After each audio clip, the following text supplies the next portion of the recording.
High বন্ধুরা, আমি প্রিয়া। আজ তোমাদের আমি করে দেখাবো মশলা ভেন্ডি। চলো এইটা তৈরি করার জন্য প্রথমে আমি কড়াইতে তেল গরম করে নিচ্ছি।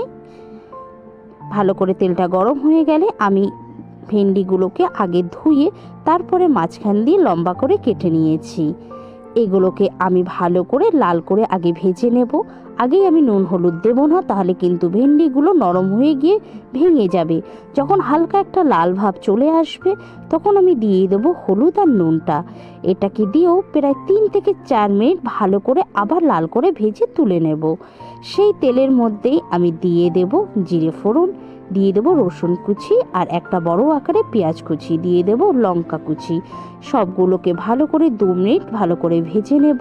যখন দেখব পেঁয়াজটা হালকা একটু নরম হয়ে গেছে, এবার আমি এর ভেতরে দিয়ে দেবো দইটা আমি মিক্সিতে একটু ফাটিয়ে নিয়েছি। এই সময় গ্যাসটা অবশ্যই আস্তে দেবে, নাহলে কিন্তু দই ফেটে যাবে।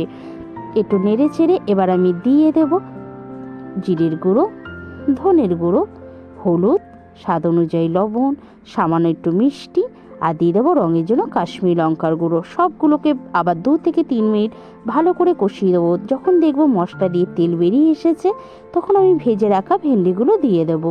দিয়ে মশলাটার সাথে ভালো করে মিশিয়ে আমি সামান্য একটু জল দিয়ে দেবো।